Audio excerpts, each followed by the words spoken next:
indeed we can go together is something that we have to remind ourselves as we come out of the COVID pandemic. Sobering statistics presented in Davos and around the world, 150 million people at the beginning of the pandemic dropped into poverty. This is what the World Bank said. And as we met in Davos, we heard that the numbers were revised. 234 million people have fallen into poverty. And for all of us who look at children as one of our metrics of progress and development, 50% of them are children. Well, the first part was about launching the vision, the mission, but we know that we have to get our minds going and our hearts thinking and our action plan making. So this segment is about listening to three wonderful, not guests, but I think leaders who are willing to be partners and collaborators in this journey. May I invite Shankar Vanavarayar, the former head of YI India, but also someone who has been at the forefront of reimagining where Coimbatore should go, to come on stage. Shankar just welcomed Nobel laureate Kailash Satyarthi to the city last week. And one of the things we heard from the Nobel laureate was that sustainability is not an isolated business today. It is an integrated commitment. And sustainability is not only some people's job, it is something that we have to integrate into our own work plans and balance sheets. May I invite Shankar to come on stage. May I also take this time to introduce a person who needs no introduction, who has been welcomed with such love and great affection, Dr. Suchitra Ella. Her background in history, in economics, I think gives us a flavor of where her interests lie. Her interest in finance went on as she traveled from India to America and came back and co-established the Bharat Biotech company. You need no introduction, Ms. Suchitra Ella, but we are grateful that we can pick your brain and listen to your experience, and you will be in conversation with Shankar. Mrs. Suchitra Ella, please come join us on stage.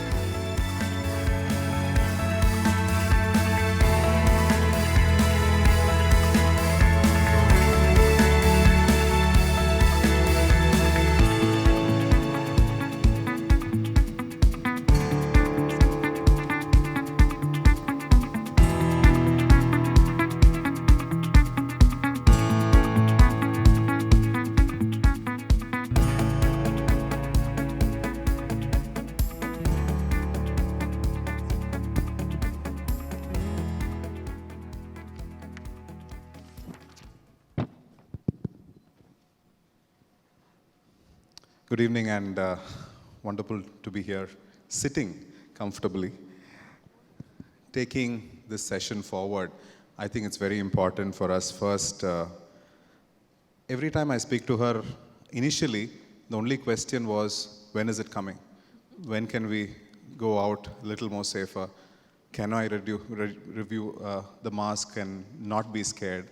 But now, every time we speak to her, is to congratulate. And today, the Change Maker of the Year award yesterday from the Finance Minister on behalf of Business Line. Congratulations. I want to welcome you into this city as a founder, co-founder, as somebody who we still think is part of Tamil Nadu. Dr. Ella and Mrs. Suchitra have a past and history in this state of ours. But I also want to thank you for giving us faith and hope, for giving us belief that we can do it. Atmanirbhar Bharat, making in India, visioning in India is a reality. We grew up with imagining a country which were, people said, Tatas and Birlas. And now we hear the other two A squared. But we can naturally have a whole day or a life with the Tatas or their products and today invest in other companies. But today I want to tell you that we're all safe here because we have Bharat inside us. We have been vaccinated and extremely confident that we are here today. I also want to welcome you on behalf of many leaders here, many families, businesses, dynamic women leaders who are mothers, who are leaders, who are daughter-in-laws and families, because you symbolize South India in its best in many ways.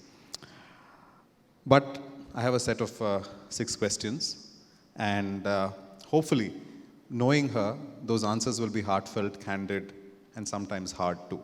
She's not going to mince words. But I'm going to ask the easier ones first. The first question I have, in 1996, India was 51, and you and your husband came back and started when there were so many opportunities around the world, and certainly in America. And 1996 was not Hyderabad of today. It was very different. What gave you that courage? What gave you that confidence to come back to Hyderabad when there were other businesses? Of course, there were some other big businesses, but what gave you that will and that strength to do that journey? And we have to look back and understand and learn, because Coimbatore Next is about the future, and we want to understand about your past in that. Shankar, this is kind of like a goosebump moment for me. To be among peers, friends, colleagues, several of you with whom I have spent maybe more than a decade and a half at CII, and even otherwise in many of our professional engagements and careers, having known this city from a very young age in my own personal way. As Shankar said, I grew up not very far from the city in a small town called Neyveli Lignite Corporation. I do have that little bit of my roots in Tamil Nadu. My father was a first-generation mining engineer who founded Neyveli Lignite Corporation in 1953. That's where the entire ethos comes from for me personally, growing up in a very small community of engineers and doctors and professionals, and of course the officers from the administrative services. And then going on to, I was not the first bencher in my class, though many of my classmates went to IIT Chennai and Madras Medical College and so on and so forth, but I ended up in Madras University studying economics. Nevertheless, that was how life, I think, shapes us for many things that we don't know what the future holds in order for us. This is the first time, as Ravi mentioned, the first visit after the pandemic. I remember my visit last time was in 2020 of February. I was here. It was a personal visit. And then this is also my first visit to Coimbatore in the absence of CRS. CRS is someone that I don't need to talk to you all about. And he is one who has always left an inedible mark in all our minds and hearts. So this is my first visit without CRS in the city, to a point that I can't imagine it without him. Having said all this, my journey in 1996 began when we were back in the US at that time. We moved in the early 80s for higher learning, for training, for better education, higher education, exposure, experience, knowledge seeking. That was the purpose of leaving India and going to the United States. And then it was more than about 13, 14 years there when I was getting a little anxious or maybe a little restless. And I stood up to Krishna and I said, I'm ready to go back to India. Would you come along? So that was how this journey began.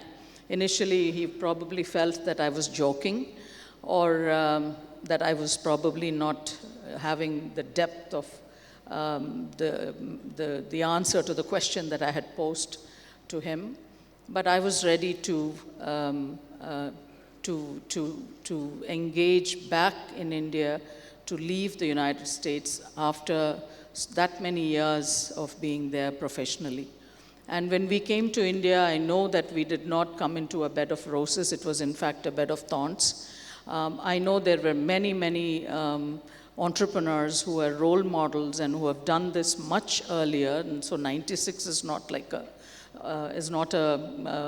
benchmark kind of a thing, but there are many, several examples in this beautiful city that we know, and from the state, from the south of India, and many of the other southern states that we have come across. So many entrepreneurial stories, the zeal, the passion, the ideas that they all brought forth. They were all startups at that point of time, whether it was 100 years ago or 50 years ago or 75 years ago. So we felt that in our own journey that we had to start it off, and we said we would identify gaps, the gaps that existed in India at that point of time in terms of what in the life sciences especially, because that was where Krishna's training and background was all about. And then we said we are going to go back and jump into entrepreneurship. There was a passion, and there was a strong passion to build technologies. It was not to come to India to make copycat drugs or generic drugs, as we are known to call them. Because coming with a very scientific temperament of a very long career in academic sciences and research and development. And then by then India had signed the GATT treaty, and we would have had to also abide by those international regulations, so on and so forth. So we were very clear from day one that it was innovation that would drive this organization and nothing else. Even for the short run, there was not one product that was manufactured that was a generic product. So we waited for the long run of building technology, of conducting R&D in the country, partnering with institutions, government institutes like the Indian Institute of Science, public funded institutes like the Indian Institute of Science, and several others in the country we have partnered with, and we ensured that the ice has to be broken, because we as a small startup back at that point of time, we were not going to be able to do everything ourselves. So we understood where the gaps were in terms of the organization, in terms of our own personal in resources, where the gaps existed in the country, what kind of initiatives need to be taken forward to build India as a powerhouse of technology, and also to be creators of product development and not just being contract manufacturers. In a time when so much of talk about startups and valuation, and your story is all about a true startup in every which way, but bringing so much value to this whole country. And thank you for sharing that moment of decision making amongst both of you to actually reach here. But at the heights of the pandemic, when we spoke, you spoke about the fact of how difficult it was, and complexity is part of any country and reality. You spoke about the challenge of how to get testing, to do things on every which way. And when I got to know the amount of processes that every batch of vaccine has to go through, how difficult was it to face so much of questions, so much of disbelief, not from the world, but from within? How do you have persistence in such ecosystems? Because this is not only COVID. I'm sure you faced this in the last 25 years. Today, we are celebrating Bharat Biotech. But in the 25 years of this moment, what gave you and Dr. Ella that confidence, that persistence to say that we will reach global excellence?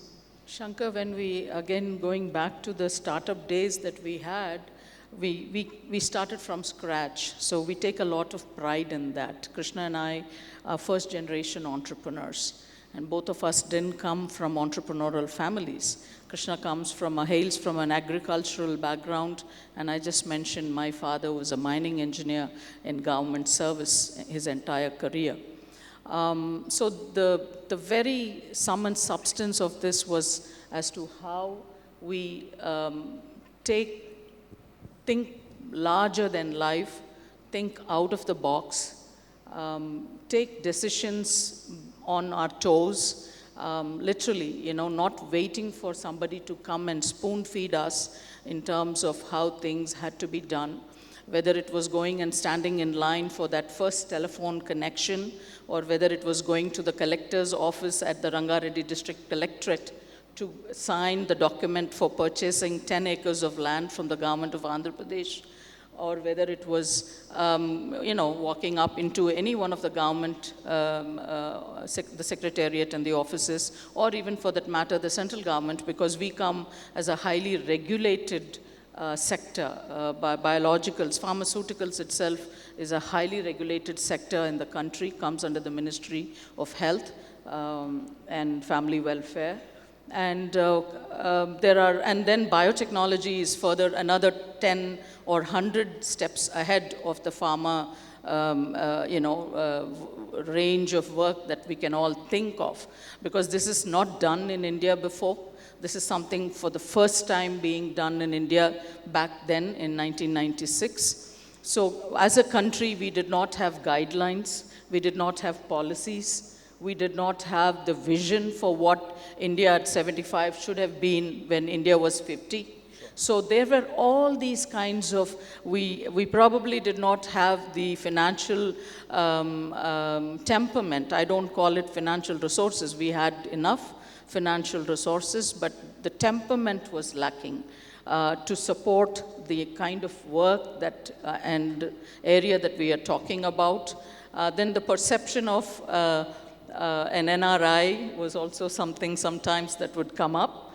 Are these people talking sense, or are they just going to, come here, dabble at something, and then get back after 2 years, because both of us were, permanent residents at that point of time back in the US.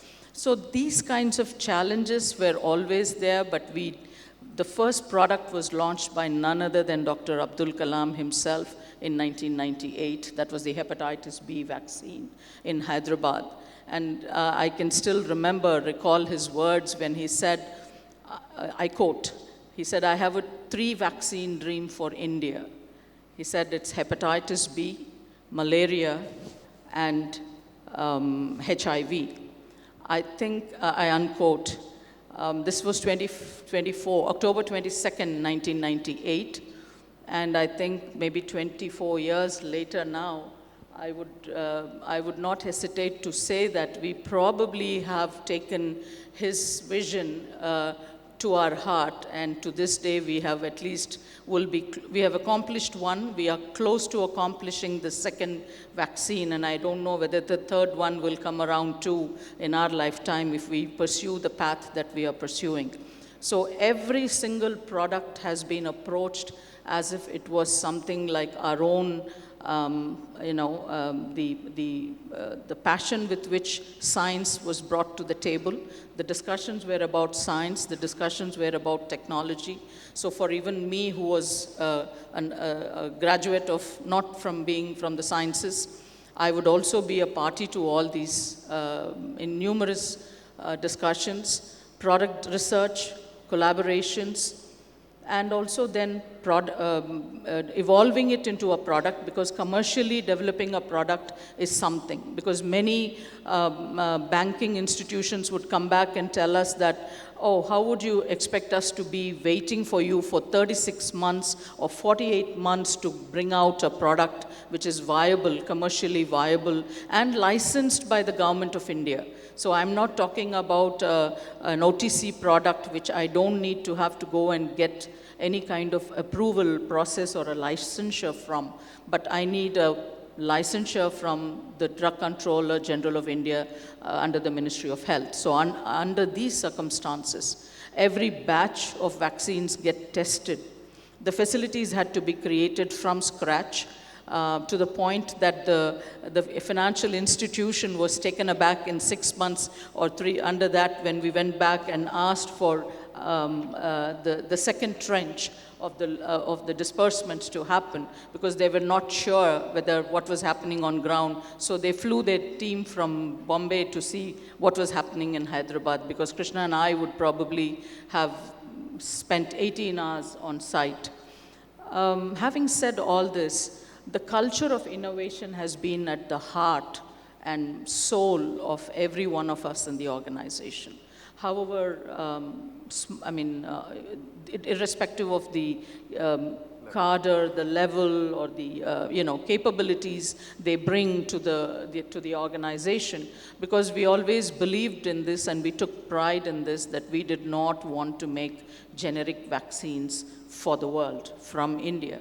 So if you take our entire portfolio today of 16 vaccines that are out there, including Covaxin, every single vaccine has had a product development cycle of not less than 10 years.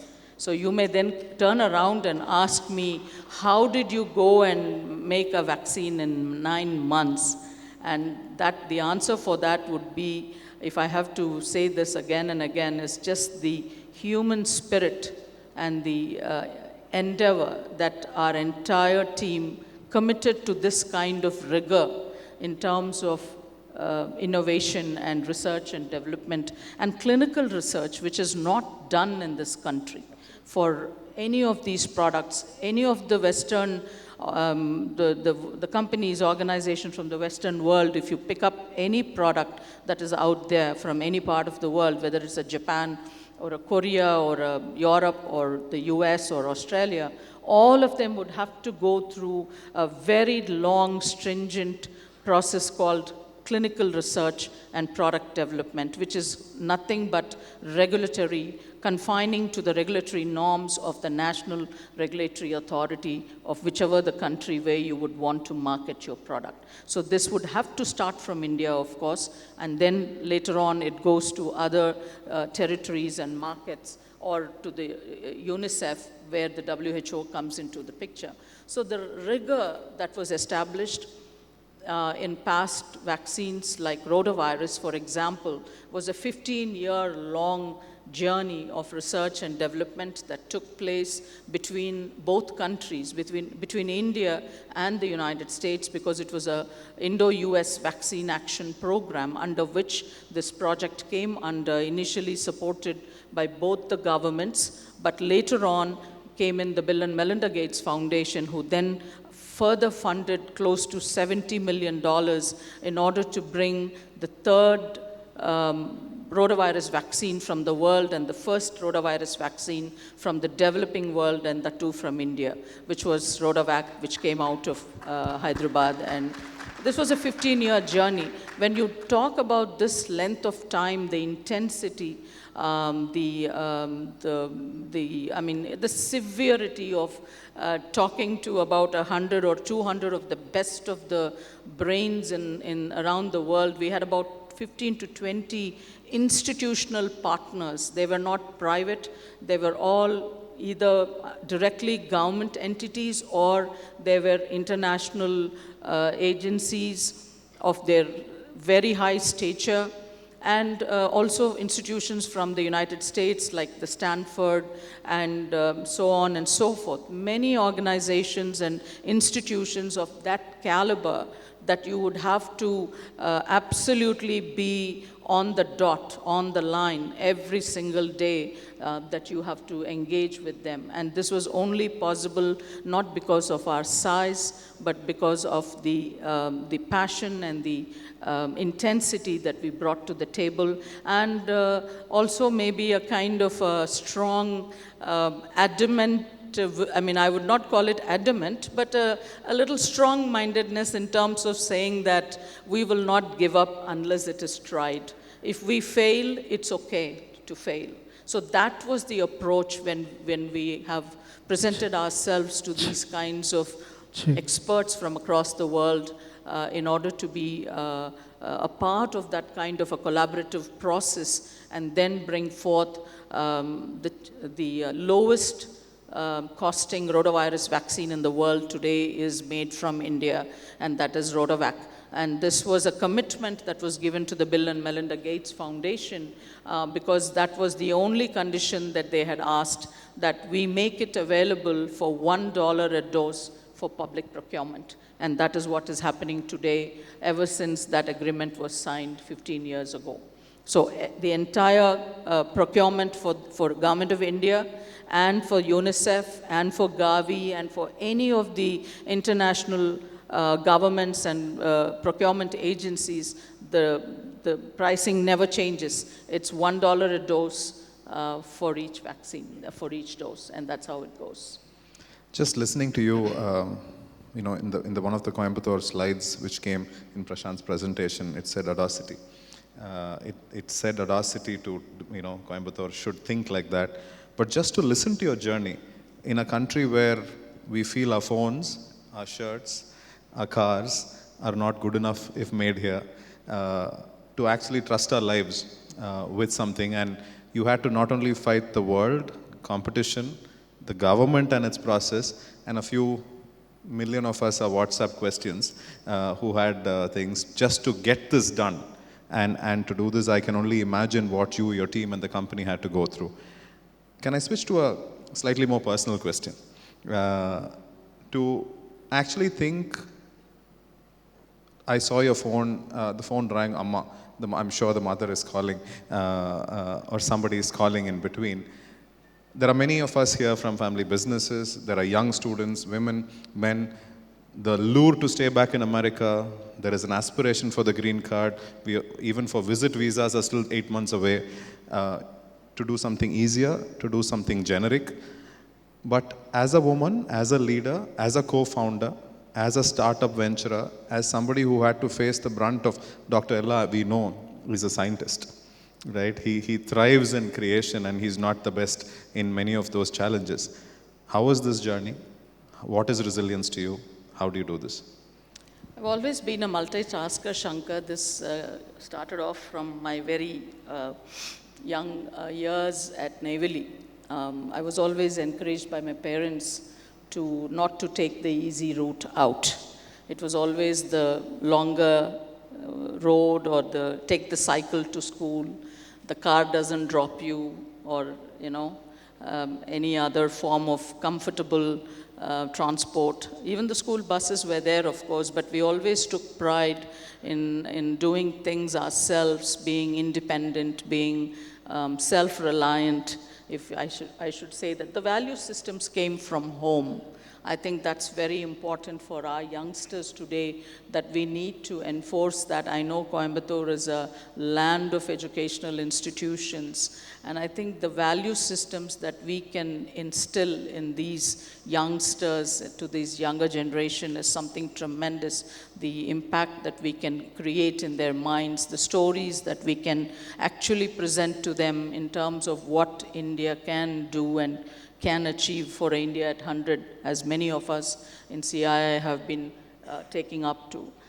These value systems go a long way when we cross 20, 30, 40 years in our careers. I think it's almost more than 3 decades for me being a professional, working in the United States, multitasking, as you said, a mother, a wife, a daughter-in-law, a daughter, sister, cousin, whatnot, and a friend, and everything all rolled into one. And then sometimes you just juggle it with not taking it very seriously.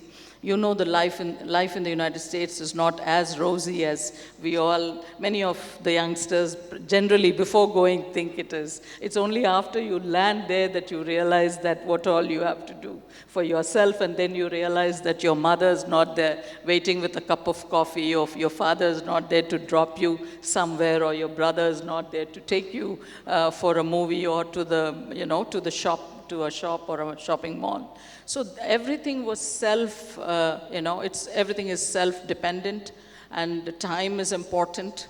Understanding the value of time, and also learning from the experiences there, the exposure that countries like that, the economies that they have become, is not just overnight. It's all, of course, after the war, but definitely the seeds for that kind of growth and technology and science, and the thrust that is given to science and credibility of science, to the concept of proof, That is important, because here we can just fly without having a proof of concept, but there I think you just cannot do it. So it becomes extremely important to have that edge in terms of science and technology, and also to prove what it is that you are going to be able to deliver at the end of the day, be it a product or be it a service, with scientific rigor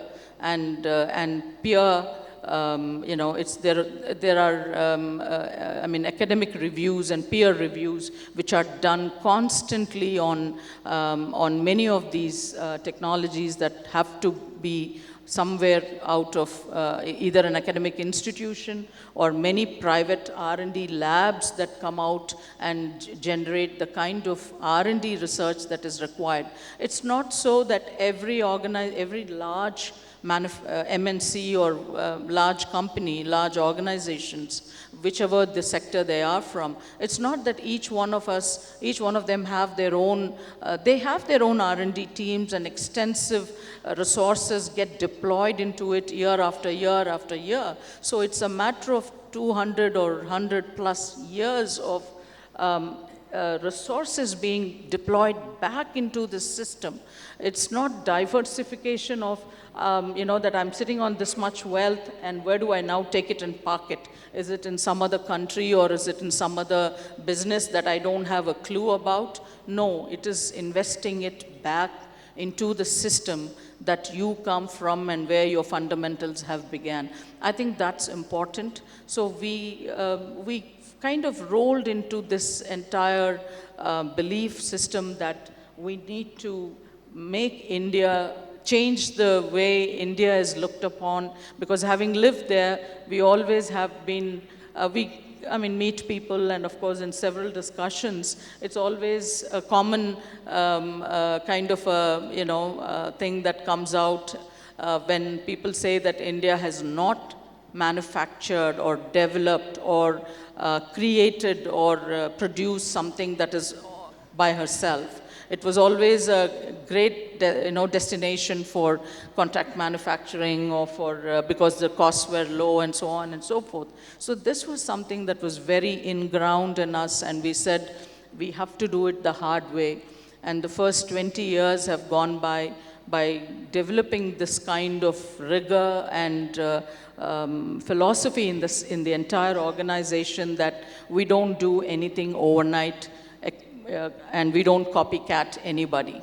It is our own technology, because otherwise I would not be sitting here today in front of this beautiful audience in Coimbatore and with you, Shankar, if we had copied even one single product that my competitor has. And these are not small companies. I can tell you they are the largest of the large companies of the world, the top 5 in the world that we compete with on a day-to-day basis. So I think this strong sentiment of being extremely indigenous, innovative, and R&D driven was the core culture and values that was developed in the organization. And personally for us, both of us coming with that kind of ethos, it was a little tough in the beginning because people thought we were crazy and kind of like not flowing with the wind or flowing along the easy path, but we're choosing to do something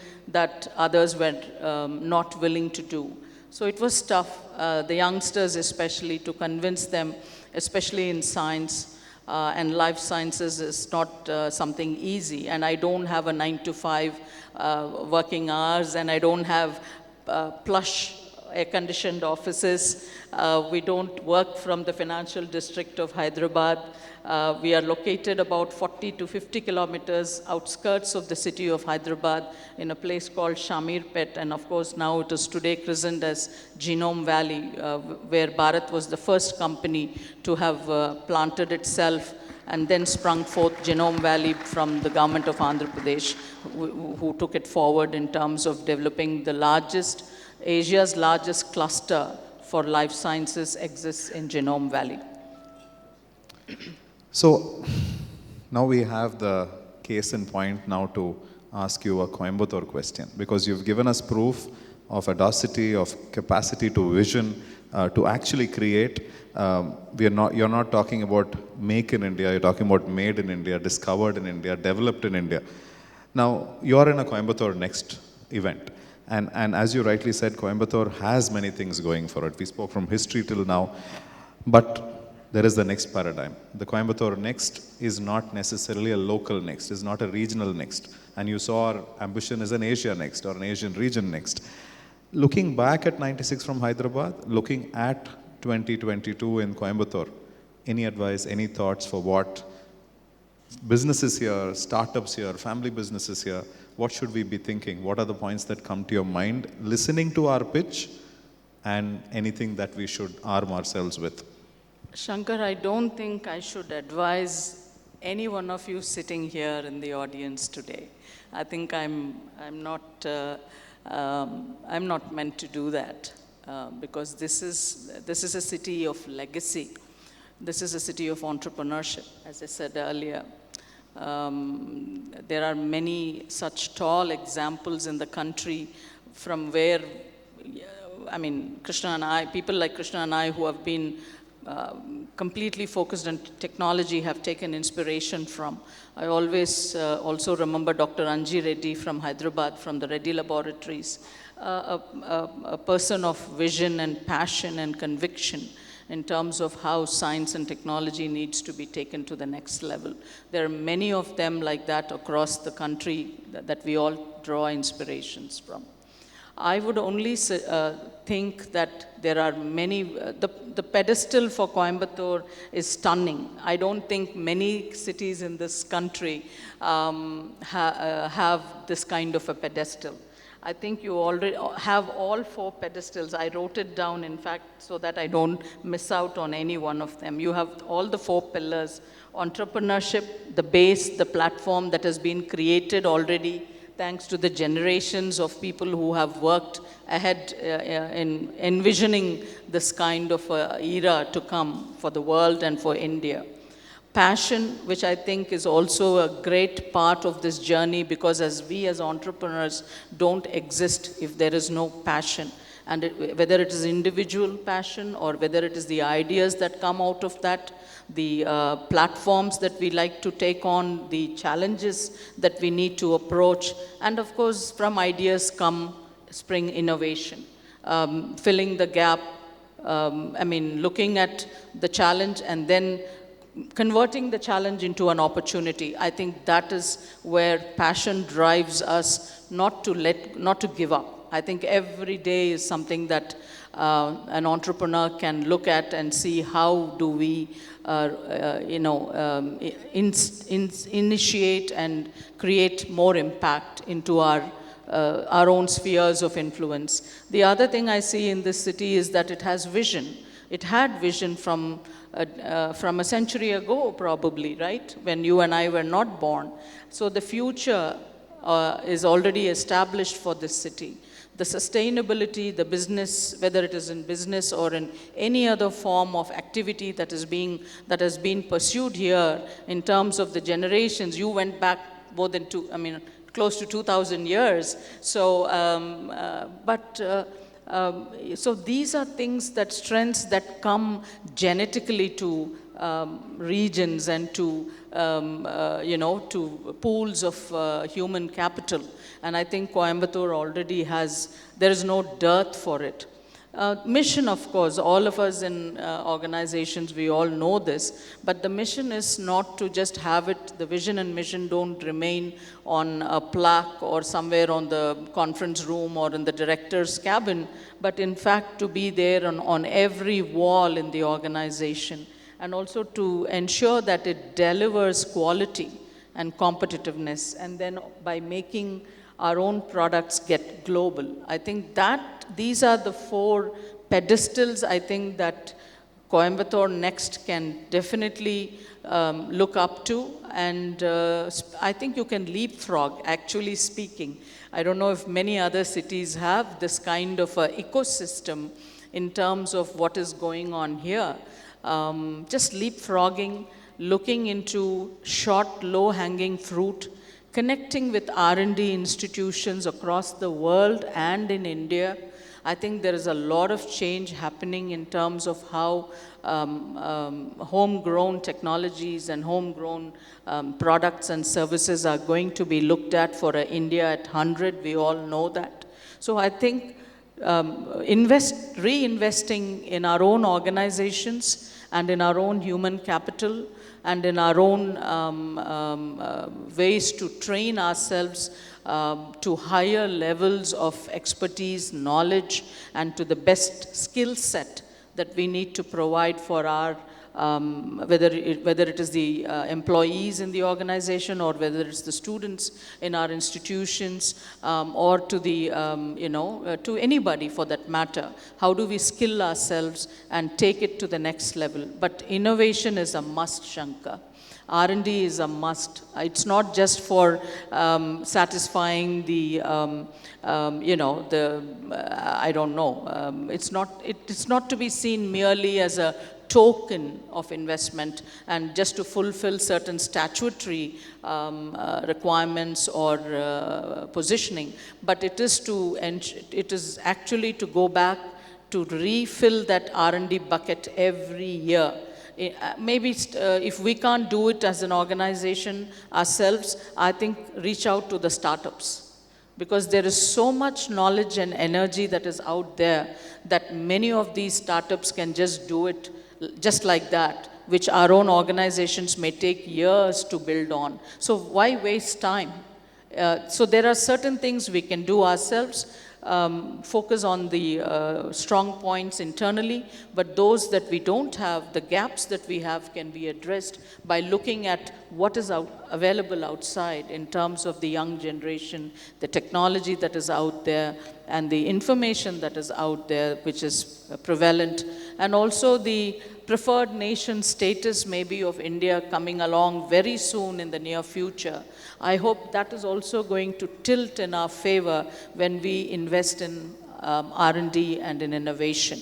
I think that'll, if we can change the paradigm a little bit to the West by saying that India is not a copycat country, but it's an innovating country, and then it's a intellectual property generating country, then the entire game will shift in our favor. That is my strong belief.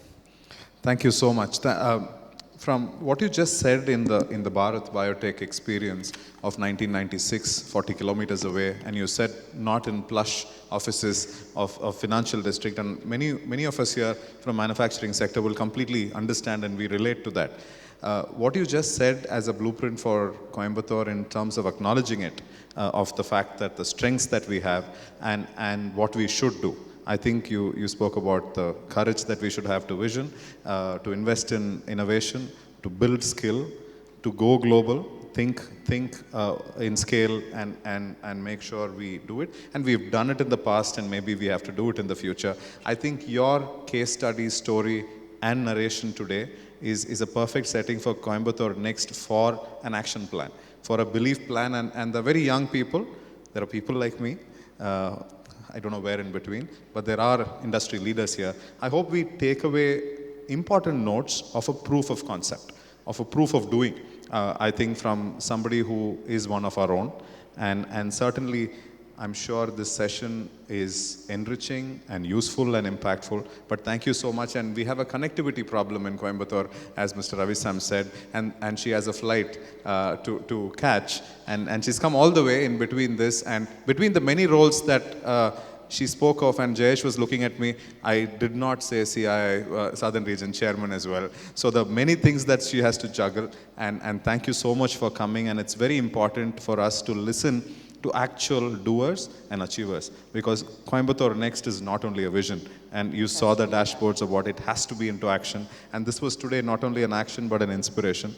Thank you very much for being with us, and certainly we would like to see the Padma Bhushans come together again at some point, so that we will see Dr. Krishna Ella and yourself at some point for Coimbatore Next and Vision. But thank you so much for taking time, being candid, and I'm sure the audience felt the impact. Thank you. Thank you. Thank you very much. Certainly, I would also like to say one more thing, that in fact this morning I was narrating a small anecdote. The passion with which Covaxin came to the table started when Krishna wrote to the Director General of the Icmr, the Indian Council of Medical Research. And in his letter, he requested the Director General to please approve a few nanogram of the SARS-CoV-2 virus to be given to Bharat Biotech. So this is the kind of thought process that was going on in Krishna's mind at that point of time, because you may ask why the Icmr. The Icmr is India's largest and, of course, publicly funded medical research institution that controls the entire medical education and the medical fraternity of this country. Under them, they have what you call the Centers of Excellence. The National Institute of Virology in Pune is the custodian of many such infectious and harmful viruses. And it so happened that they also had to test and retest and recheck all the samples that were collected in India in the very first few months when, in the first lockdown, all these samples were going to the NIV, and NIV was the custodian of this, lawful custodian, legal custodian of this kind of biological material that we cannot go and procure from anywhere else outside. So that was the rigor in which our own scientists drove to Pune by road, collected these samples, stored them, brought them in -70 in the trunks of their cars. 2 cars were sent because there was no air cargo. And about 20 to 30 of my bioprocess engineers and microbiologists, the team of them, fully knowing that they were not protected against this deadly virus, walked into the BSL 3 plus manufacturing facilities in Hyderabad with a contaminating, virulent, extremely dangerous virus in their hands, holding it in their hands. But for them, I'm not here today, and Krishna is not here, and Covaxin did not happen. Thank you. Thank you very much. And in the Coimbatore next story, maybe there'll be a Genome Valley Part 2 somewhere in Coimbatore next too. Thank you very much.